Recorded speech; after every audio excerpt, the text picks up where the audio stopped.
Salut à tous et bienvenue dans cette seconde vidéo dédiée au path finding et notamment à l'algorithme Astar. Alors si vous ne l'avez pas encore fait, je vous arrête tout de suite et allez regarder ma première vidéo sur le path finding qui explique un peu la théorie. Et dans cette seconde vidéo, on va voir comment on peut coder de manière assez simple cet algorithme en PHP. Donc je fais quand même un rapide rappel pour le path finding. Donc c'est un algorithme de calcul de chemin. On veut trouver le meilleur chemin entre un point start et un point end, et pour cela, on va faire appel à trois variables, g, h et f. Donc g, ça va être la distance déjà parcourue depuis start. H, ça va être la distance entre chaque case et le end. Et f, ça va être la somme des deux. Euh, Et donc on va boucler comme ça en prenant à chaque fois le f minimum jusqu'à ce qu'on arrive au end. Et une fois qu'on arrive au end, on va pouvoir recalculer le chemin optimal, ce qu'on aura enregistré au fur et à mesure quelle était la tuile parente. Donc je parle de tuile parce qu'on est sur une grille au niveau du vocabulaire. Donc j'ai ma grille, ma map si on est sur un jeu vidéo, et chaque case c'est une tuile. Et sur un vrai jeu vidéo, on pourrait imaginer que ces tuiles, ça soit de l'herbe, de l'eau, et il va y avoir des tuiles là ici représentées en noir qui sont des tuiles qui sont infranchissables, donc par exemple un mur, mais on pourrait varier tout ça. Donc c'est parti, on va attaquer, après ce court rappel, l'algo par déjà travailler un petit peu sur cette fameuse carte, cette map. Donc je vais faire quelque chose de très simple au niveau du code. Là on va être en PHP natif uniquement. J'ai juste créé un dossier src qui est vide, un dossier public sur lequel j'ai un index.php où j'ai fait un bout de template HTML et c'est tout pour l'instant. Donc on va faire vraiment du PHP très basique pour se concentrer sur l'algo en lui-même. Donc déjà je vais avoir besoin de représenter une carte. Donc pour ça on va devoir afficher une carte. Donc là je vais pour l'instant faire une simple div qui va prendre la classe map. Et dans cette div, je vais avoir mes différentes tuiles. Donc si je fais une div par exemple de 5 par 5, je vais avoir 25 tuiles. Donc là, je vais en faire 25. Au niveau de mon CSS, qu'est-ce qui va se passer? Tout va se jouer ici. Hop, je vais créer un fichier style.css que je vais relier à ma page ici. Donc là, je suis dans assets style.css. Du coup, je vais avoir .map qui va être en mode display grid. Template, grid template colonne, ça va être répété du coup 5 fois ici. Et je vais mettre à chaque fois, je vais mettre 30 pixels. Pareil pour les roses. Et les divs qui sont... Et puis, déjà, c'est déjà pas mal. Donc là, visuellement, hop, hop, j'ai pas grand chose. On va rajouter ici un border de 3px solid black. Hop, et width de 100%. Donc là, j'ai déjà vérifié que j'ai bien ma map. On voit que j'ai quelque chose qui est en type display grid. Et là, on voit que j'ai mes 5 par 5. Donc, je vais peut-être enlever ici le width, je vais plutôt mettre un margin auto pour que ça soit centré. Je vais plutôt mettre même dans le body. Attendez, hop. Hop, dans body, on va mettre, pour pas s'embêter, un display grid et un place item center, comme ça on aura quelque chose de centré. Hop, voilà, on a quelque chose ici. Et donc ma map, on doit avoir un trait, et j'ai mal écrit solide ici. Hop, voilà, j'ai bien mon rendu. Donc là on voit que c'est un peu petit. Alors, ce qu'on va faire directement, on va créer une variable size qu'on va mettre ici à 50 pixels, qui va être la taille de mes cases. Et on va commencer par appeler ça directement là. Maintenant, mes divs à l'intérieur, je vais y arriver, hop, div, on va leur mettre un background color en light gray, et pareil, un border de 1 pixel solide black. Je fais vraiment ça très très vite. On voit qu'on a une ébauche de gris. Donc ça va être notre base de calcul, de travail. Ce qu'on peut faire aussi, c'est, on va mettre ici nbtiles, et on va lui mettre, allez, 8 par exemple. C'est ça que je vais utiliser plutôt que mettre le 5 en dur. On va commencer à dynamiser un petit peu les choses au niveau de notre CSS également. Et donc là, hop, j'ai bien un truc de 8 par 8. Alors j'ai pas fait assez de cases à l'intérieur, donc c'est pour ça, vu que j'en ai fait que 25, que ça ne fonctionne pas. Mais si ici je faisais des divs et que j'en faisais suffisamment, et logiquement on doit être à 8 x 8.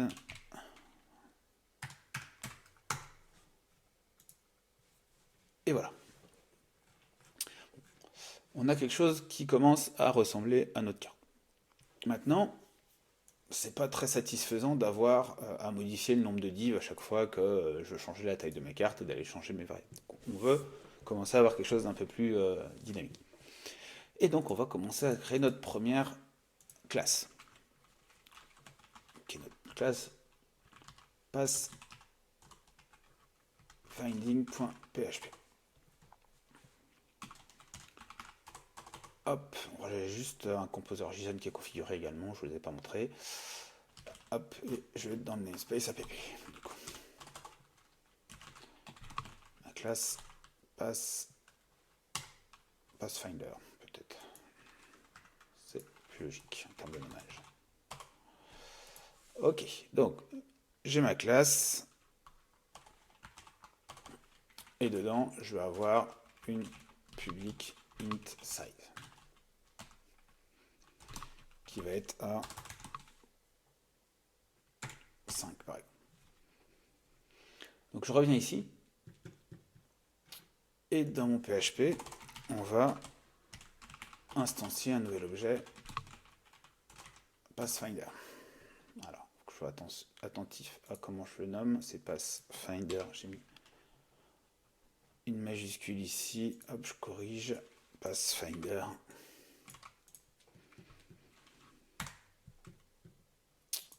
Et on va peut-être pas mettre ça tout à fait comme ça. On va le mettre directement dans un construct. Public function construct. Et donc ici, on va passer hop, public int size. Comme ça, on détermine. Au moment où j'instancie mon objet Pathfinder, je lui donne une taille à 6 par exemple. Hop, et j'ai Pathfinder. Donc maintenant que j'ai mon objet Pathfinder,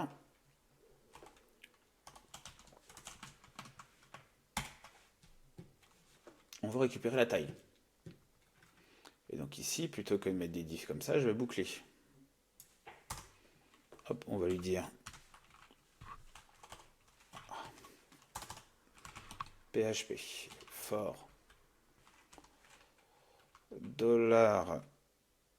$x $y égale 0, $y inférieur à Pathfinder size, $y plus plus. On fait la même chose en x. Ah, attendez, je fasse la bonne syntaxe. On va se mettre comme ça. On fait la même chose pour le x.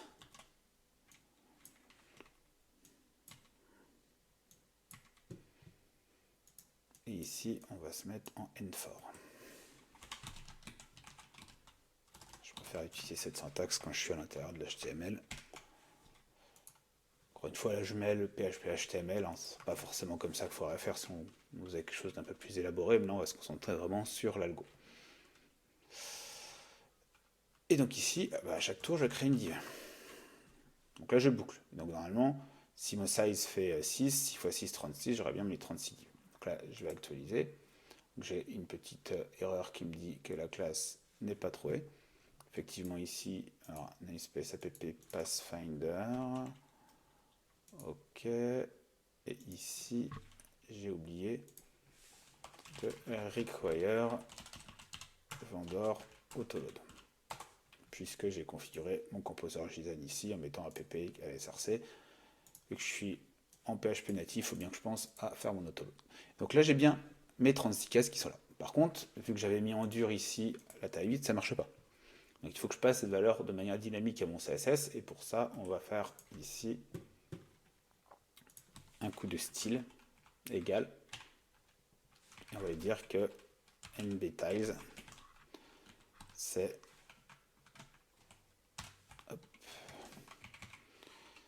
pas ce finder size finalement. Donc là, je passe normalement à nbtiles avec un S. Voilà. Et là, on a bien les choses dynamiques.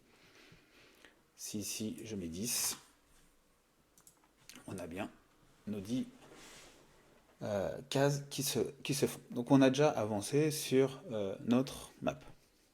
On n'a pas vraiment commencé l'algorithme de pathfinding, mais on a mis en place un petit peu les choses. Et là, il manque un F. Ok. Alors ensuite, ici, c'est bien, on a notre taille, mais on veut créer des tuiles. Une tuile, qu'est-ce que ça va être? Une tuile, pour l'instant, on a une div, mais elle va avoir un certain nombre d'informations. Ces informations pour une tuile, ça va être ses coordonnées en X et en Y. Ça va être est-ce qu'elle est traversable ou non. Ça va être aussi les valeurs au niveau du calcul de chemin de ces fameuses valeurs G, H, F, la tuile parente pour pouvoir reconstituer le chemin à la fin. Donc il y a un certain nombre d'informations pour chaque tuile à enregistrer. Et bien pour ça, on va créer une classe. Hop. Hop. Donc là, je vais mettre ici et je vais créer une classe taille. Ça va être dans le namespace app. Et on va créer une classe taille. Dans l'absolu, il faudrait découper les choses un peu plus. Il faudrait créer une classe style qui pourrait correspondre vraiment à. Si on prend une carte d'un jeu vidéo, la classe style elle pourrait avoir les informations vraiment de l'affichage. Est-ce que c'est de l'herbe? Est-ce que c'est de l'eau? Est-ce telle ou telle caractéristique? Est-ce qu'elle est, je sais pas, est-ce qu'on peut la casser? Est-ce qu'on peut la traverser ou pas? Plein d'infos. Et puis après, pour tout ce qui est calcul de chemin, ces valeurs F, G et H, ça c'est vraiment au niveau du calcul du pathfinding. Donc il faudrait plutôt une classe style et une classe pass style qui serait vraiment utilisée pour le calcul du pathfinding, puisque on va calculer plein de chemins potentiellement. Je simplifie un peu les choses, c'est vraiment un choix, c'est pas forcément l'idéal en termes de respect du solide. Maintenant que cette petite aparté est faite, on attaque ici, on a dit qu'on avait au niveau d'une tile différentes infos. Donc, quand on va créer une tuile, on va vouloir indiquer un X, un Y, dans un premier temps. Je mets n'importe quoi, int Y. Ok. Et donc là, on est parti. On va au niveau de mon construct ici. Je crée un truc qui fait size. Par contre, je veux aussi créer mes différentes tuiles ici. Donc je vais faire for x égale 0, x inférieur à size, x plus plus. Et on va dupliquer ça là. Donc là, j'initialise mes tuiles. Là encore, cette responsabilité, ça devrait peut-être être dans une classe map, normalement, qui devrait gérer ça, mais je simplifie. Alors, à chaque, donc là je boucle sur du coup XY sur size et on va créer nos tuiles. Donc new tile et on va lui passer X et Y. Maintenant ces tuiles, je vais les enregistrer dans un tableau de tuiles qui va être tiles. Et je ne vais pas utiliser un tableau, je préfère utiliser un objet de type SPL Object Storage. Je trouve que c'est plus efficace à ce niveau-là. Et donc on va lui faire ici, hop, on va lui faire public SPL Object Storage Tiles. C'est ni plus ni moins une collection SPL Object Storage. Si vous avez l'habitude de manipuler des collections Doctrine par exemple, c'est très similaire. Et c'est natif à PHP. Donc ici, on va prendre notre tiles et on va lui attacher notre nouvel objet.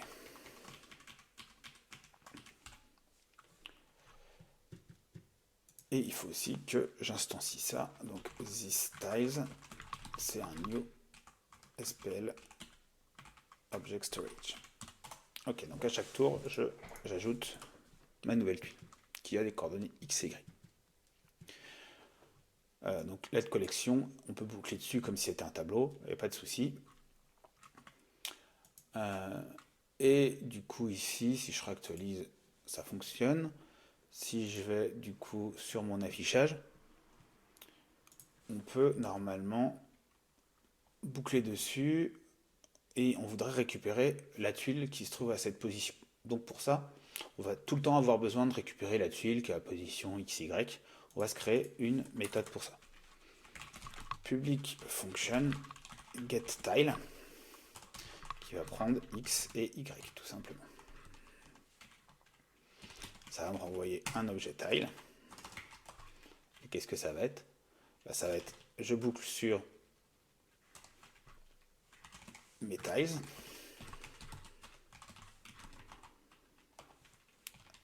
Et si tile X égale X et tile Y égale Y, dans ces cas-là, je return la tile en question.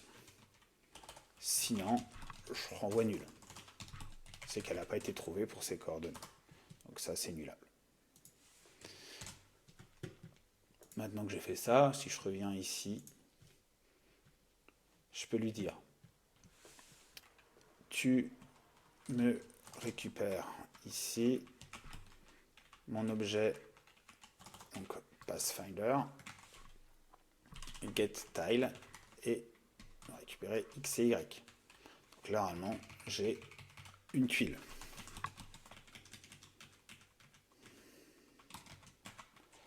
Maintenant que j'ai une tuile, je vais pouvoir afficher ici, dans ma div, on peut afficher X, ça va être $tile X et Y, $tile Y. Si je fais ça normalement, je devrais, vous voyez, dans chacune des cases, j'affiche bien les coordonnées X et Y. Donc on avance, on voit qu'on a bien réussi à mettre des objets tuiles et dedans on peut commencer à lui passer des infos qui sont là, X et Y. Voilà, on a fait déjà une première partie. Pour la suite, on va maintenant voir comment on peut gérer le positionnement d'une tuile de début et de fin. Parce qu'on en a besoin pour pouvoir calculer un chemin. Si on n'a pas le départ et la fin, on ne peut pas utiliser Astar. Donc on revient dans Pathfinder et on va lui dire ok, quand tu me crées un objet Pathfinder, il faut aussi que tu m'indiques c'est quoi le début, c'est quoi la fin. Sinon, ça n'a pas trop de sens. Donc tu donnes une taille et je vais donner le début et la fin. Donc là, pour ça, on va lui passer des tuiles. Une tile qu'on va appeler start et une tile qu'on va appeler end.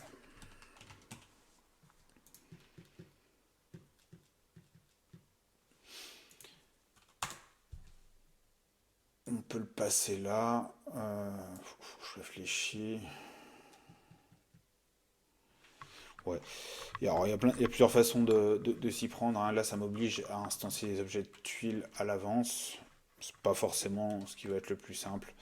Je vais tout simplement ici faire un public function set start. C'est pas forcément ce qui est le plus propre, mais ça va être assez simple à utiliser comme ça. Hop. Qu'est-ce que ça va être cette start finalement? Ça va être récupère-moi la tuile qui correspond. Et on va lui dire que this start. Donc ici on va lui dire qu'on a une méthode qui est une tuile et qui est start.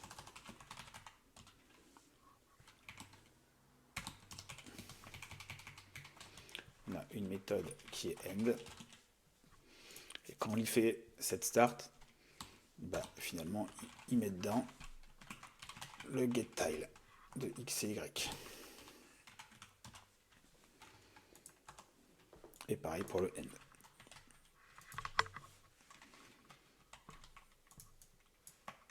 Hop.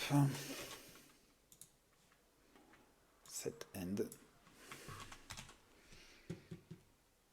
On lui donne un x et un y.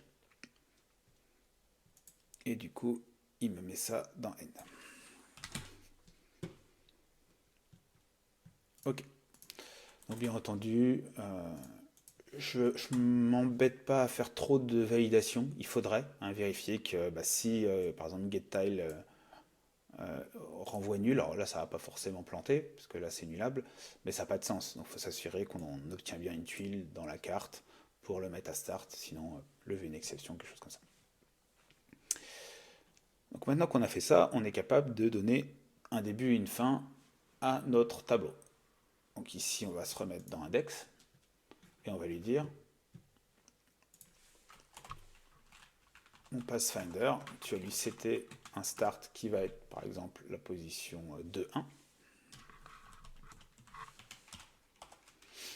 un end qui va être la position 7.6,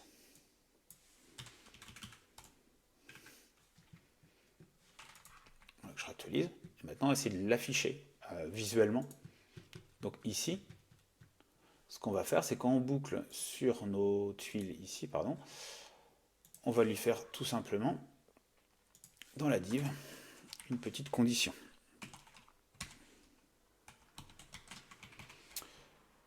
On va faire un ternaire. On va lui mettre si tile. Donc la tuile sur laquelle on est en train de boucler, elle est égale à... Je le mets juste avant. Hop, je récupère la tuile. Ah voilà. Donc si la tuile qu'on a récupérée à la position où on en est dans la boucle pour construire notre grid, si elle est égale à Pathfinder Start, c'est que c'est la tuile de début. Et dans ces cas-là, on va tout simplement rajouter une classe. Donc je fais classe égale. Et on va rajouter une classe qui est start. Sinon, on met rien. Et on va faire la même chose pour le end.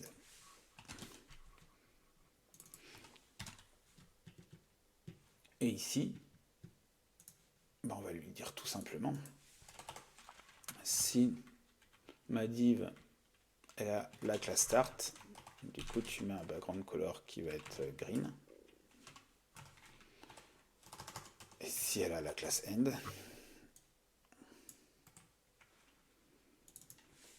tu vas mettre un dark cyan. Et on a bien nos positions start, start et end qui s'affichent bien sur ma carte.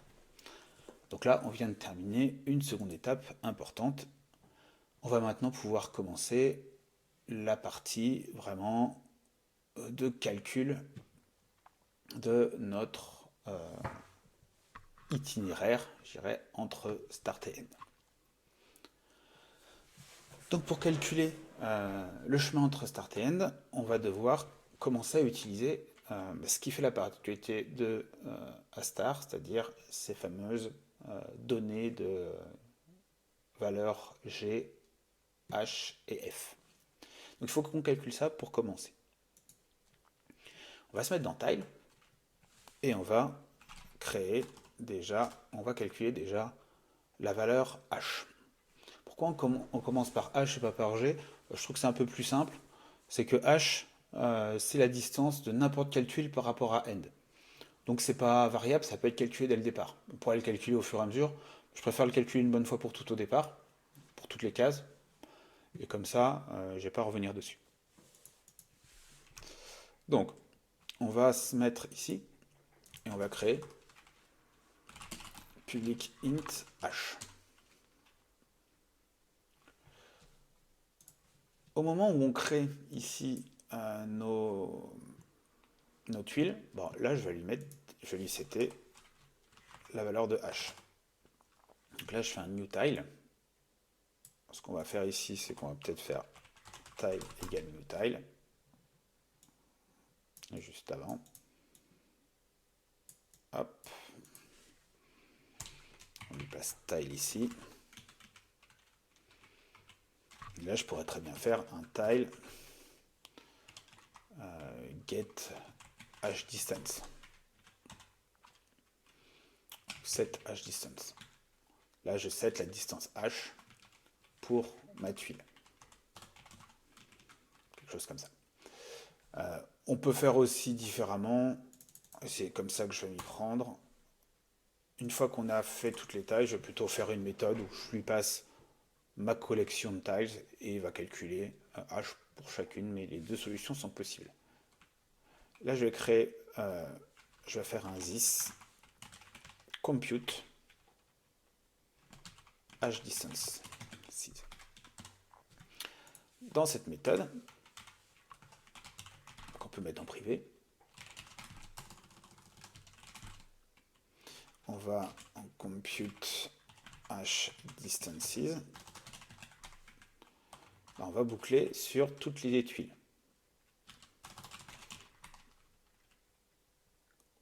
Donc for each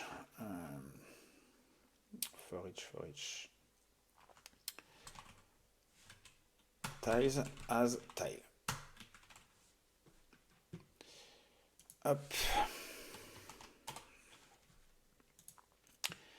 Et là, je vais avoir besoin de quelques distances par rapport à n. Je me dis que je vais avoir un souci si je fais comme ça, parce que quand je fais mon construct, j'ai pas encore déterminé quel était end. Et si je fais un compute de distance par rapport à n, ça va pas fonctionner. Donc ça, on va dire qu'on va le faire au moment où je set n.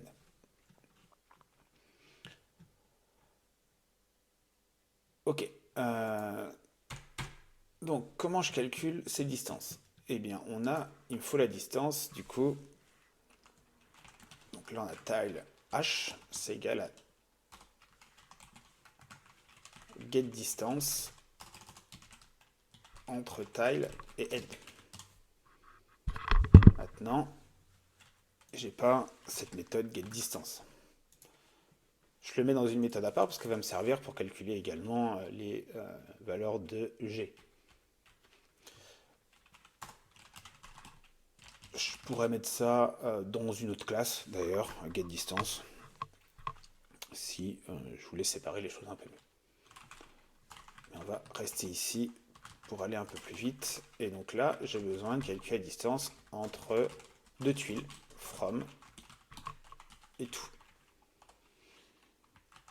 Donc si vous avez bien vu ma première vidéo sur le pathfinding, pour le calcul de distance, c'est un simple utilisation du théorème de Pythagore. On va calculer la taille de l'hypoténuse. Donc on va faire la différence entre les valeurs x, la différence entre les valeurs y, racine carrée de la somme des deux, on aura l'hypoténuse et on sera bon. Donc, on va faire distance en x entre les deux points. C'est bien from x moins to x.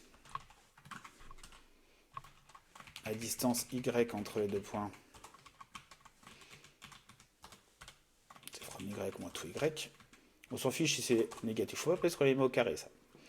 On a, du coup, on va retourner la distance, qui va être, on va plutôt mettre ça, la distance, ça va être distance x au carré, plus distance y au carré. Hop, on va faire la racine carrée de tout ça. Il y a de fortes chances qu'on obtienne quelque chose qui soit un nombre à virgule. Et donc du coup, pour éviter ça, on va multiplier le résultat par 10.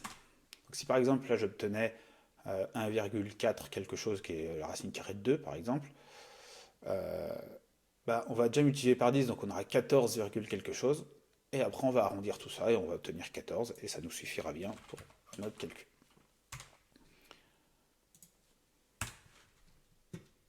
Donc on multiplie par 10 et on arrondit les choses et on obtient donc un entier qu'on va envoyer. Donc je peux retourner directement ça. Ok. Ici, donc on fait bien la distance entre tile et this end, la tuile qui est marquée comme la fin.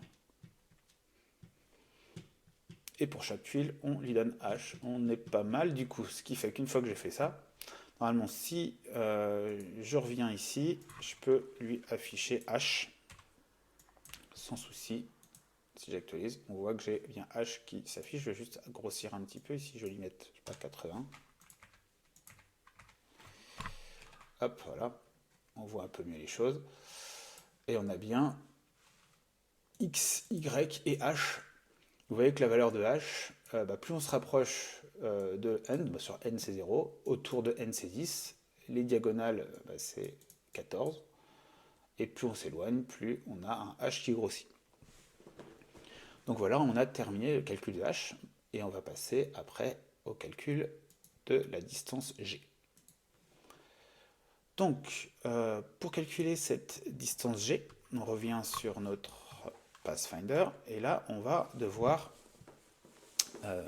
calculer G, c'est la distance cumulée des tuiles, le chemin qu'on a déjà parcouru finalement par rapport à Start.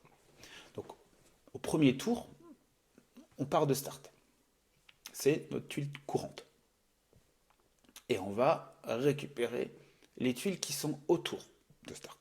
Donc il me faut déjà une méthode qui va être capable de récupérer les tuiles adjacentes à une autre tuile, finalement.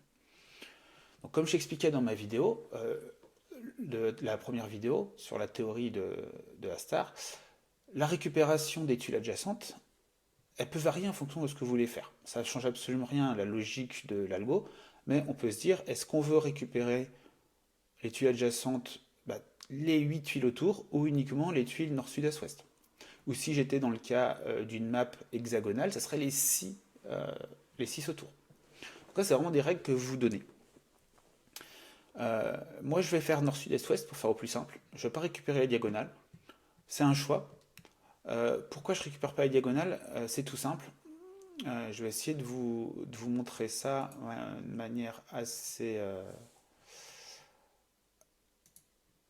logique. Comment on peut faire? Hop.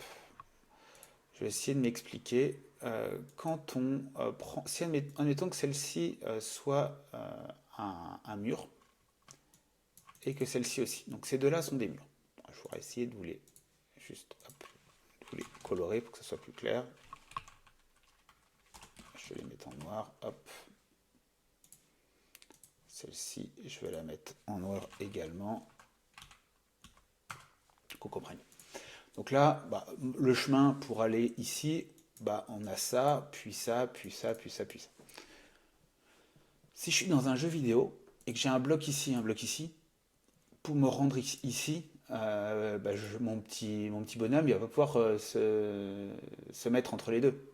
Parce que j'ai un mur là qui semble être continu. Mais par contre, dans mon calcul d'itinéraire, si je suis ici, donc là, la case suivante, je vais être là, je vais récupérer les tuiles adjacentes.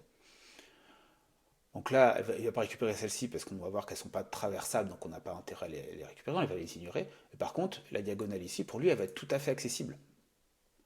Et il va finir par me dire que le meilleur chemin, c'est ça, puis ça, puis ça, puis ça, puis ça. Et donc il va passer à travers ce trou qui est normalement qui n'existe pas, mais lui, ça ne va pas lui poser de problème. Ouais. Donc je trouve que c'est assez gênant en termes de réalisme. Ce qu'il faudrait faire, c'est si on veut vraiment prendre en compte les diagonales, il faudrait prendre le cas de figure que si on est en train de récupérer les cases adjacentes, mais que les deux cases-là, elles ne sont pas accessibles, bah celle-ci ne doit pas être accessible non plus. Ça complexifie pas mal quand même la méthode. Donc moi, pour éviter ce biais, j'ignore les diagonales, et on va juste récupérer nord, sud, est, ouest, et mon personnage va se déplacer plutôt en escalier. Ouais, j'espère que mon petite explication a été claire, mais sinon ça reste quand même faisable si on veut aller un petit peu plus loin. Donc, on va se créer une méthode qu'on va appeler getAdjacent types. Cette méthode va me récupérer du coup les tuiles adjacentes. Les tuiles adjacentes, on va créer une variable directions. Qu'est-ce que c'est finalement? C'est la toile, c'est la tuile par rapport où je suis, où au niveau de x, je veux récupérer celle qui est en -1 mais en y0. Je veux aussi récupérer celle qui est en 1, 0. Celle qui est en 0 en x mais -1 en y. Et 0 en x et 1 en y. Tout ça, je vais les mettre dans un tableau. Hop. Ça, c'est les 4 tuiles que je veux récupérer. Donc, getAdjacentTiles, on va faire par rapport à une tuile donnée, qui va être, qu'on va mettre ici. Je vais appeler currentTile.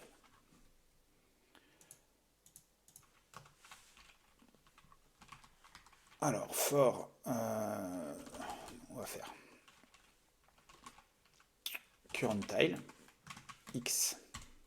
Ça, c'est la position x actuelle. Et on a currentTile y, d'accord.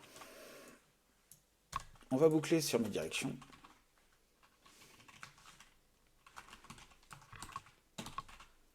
For x direction as direction. Et pour chacune de ces directions, je vais avoir un sous-tableau avec en valeur 0 x et en valeur 1 y. Et donc ici, mon adjacent tile, c'est bien current x plus direction 0, parce que dans mes sous-tableaux $direction, c'est mes sous-tableaux là, la première valeur c'est le x, la deuxième c'est le y. Et donc, ici, on va dire que adjacent tile x, j'ai dû décomposer un petit peu l'algo, c'est ça. Adjacent tile y, c'est la position de la toile de la tuile courante en y et direction plus 1. Donc là, on a les deux coordonnées qui nous intéressent. Quelle est la tuile qui se trouve à ces coordonnées? En fait, tout simplement, un coup de this getTile en adjacent tile x, adjacent tile y. Et là, on obtient notre adjacent tile. Donc là, on a notre tuile adjacente. Donc ce qu'on veut, c'est que chacune des tuiles adjacentes, les rajouter dans un tableau. On va plutôt faire adjacent tiles, et on va le mettre ça dans un tableau. Un tableau qui serait vide au départ.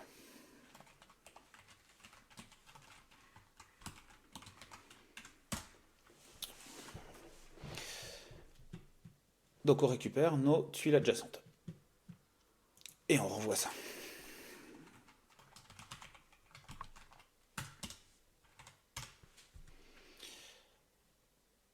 Ok, on verra qu'après on mettra des petites conditions en plus de la façon de récupérer les tuiles adjacentes, mais dans l'idée, on récupère déjà de manière basique ces 4 là. Donc maintenant qu'on a récupéré ces tuiles adjacentes, on veut pouvoir calculer la distance G pour chacune de ces tuiles. Donc. Là, on a calculé les distances H. Ok. Maintenant, ce qui va manquer, là, vu qu'on veut décomposer, on veut répéter finalement l'algo jusqu'à ce qu'on arrive à end. Et donc, il me faut une méthode qui me dise, maintenant calcule le chemin, calcule une étape du chemin, puis on va répéter, recalculer une étape, jusqu'à arriver à end. Donc, on aura un while quelque part, mais dans un premier temps, on va avoir une méthode qu'on va appeler pass step. Une étape pour calculer mon chemin. Donc là, on va partir de currentTile et on va créer une méthode currentTile qui va être la tuile courante. Cette currentTile, qu'est-ce que ça va être? Eh ben, ça va être, une fois que j'ai déterminé start au départ, on va lui dire que currentTile, c'est start. Au début, ça va être ça. Et ici, on va lui mettre currentTile. Donc, du moment que je détermine start, j'ai une currentTile. Donc, je pars de cette currentTile. Et à partir de cette currentTile, je calcule, première étape, les tuiles adjacentes. Hop, ici. Et donc, on va voir qu'à chaque tour, on va modifier currentTile. Et on calculera donc les tuiles adjacentes par rapport à cette tuile en cours qui va changer à chaque étape. Donc, this get adjacent tile par rapport à this currentTile. Voilà, comme ça.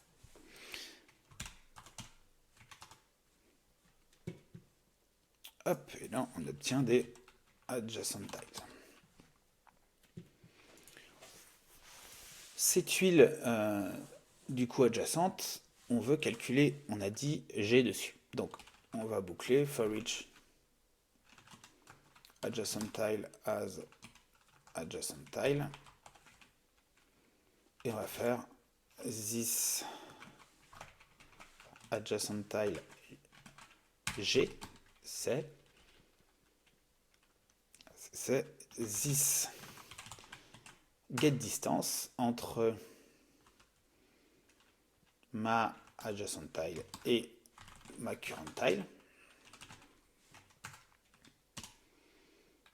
On va faire déjà ça. On va rajouter ici G. On va afficher ici G.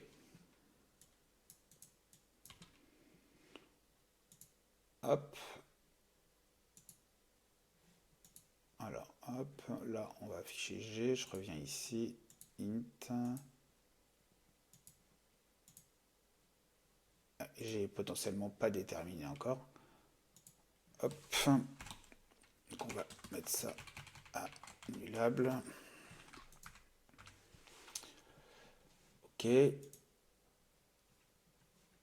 Donc on calcule G à chaque fois qu'on lance la méthode passStep. Donc là, il va falloir qu'on avance un petit peu dans notre interface aussi. On va rajouter un peu de logique au niveau ici de notre map. On va rajouter un lien. C'est très basique ce que je fais, mais on va l'appeler next. Et on va lui dire que pass égale next. Donc là, si je clique là, on voit qu'on a pass égale next. Donc, ici, on va lui dire if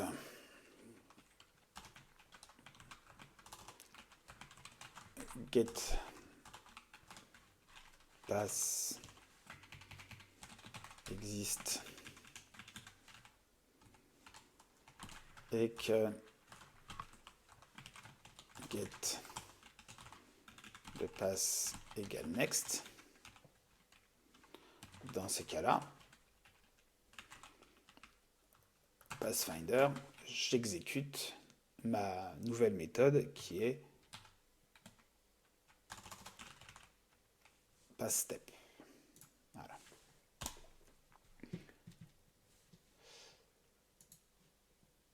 Et donc là, je fais passStep. Ce qui marche pas, c'est que ça va, à chaque fois que je fais passStep, je reviens sur la même page, et donc du coup, je réinitialise un nouveau Pathfinder, et je boucle dessus, et ça fonctionne pas.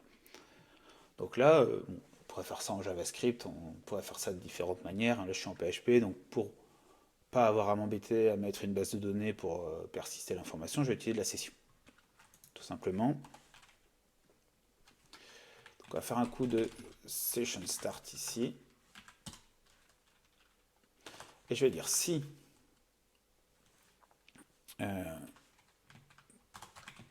session, on va appeler ça avec une clé Pathfinder.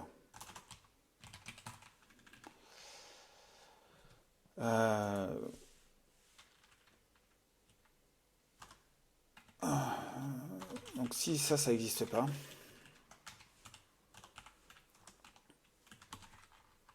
dans ces cas-là, uniquement dans ces cas-là, je fais un nouvel objet.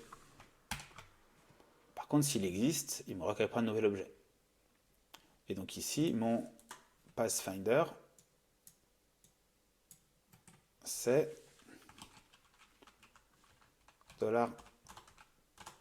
$session Pathfinder.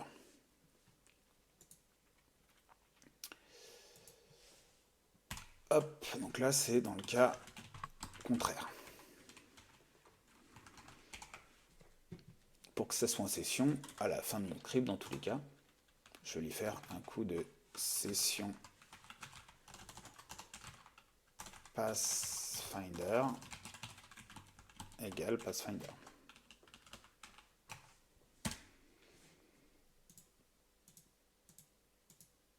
Ok, ça avance un petit peu.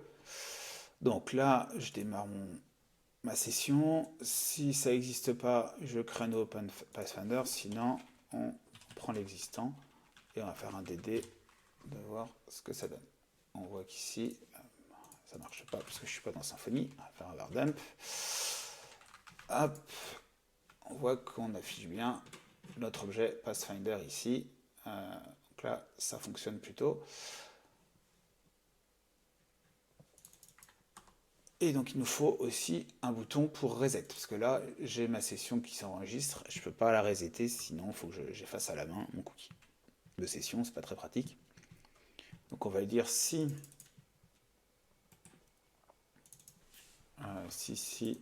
ici, hop, on a un truc qui s'appelle reset.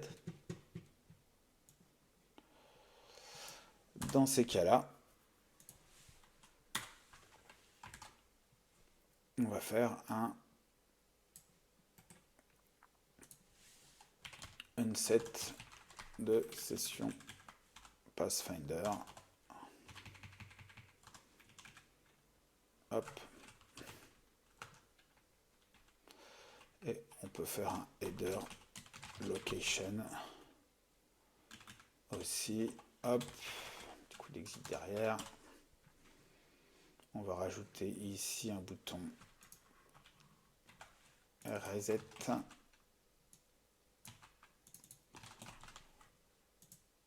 Hop. Et on est sur pass égale reset, ça ne me plaît pas. Reset égale reset plutôt. Hop. Et là, on reset bien notre session. Et ici, on voit que quand je fais next maintenant, j'ai bien mon G qui apparaît.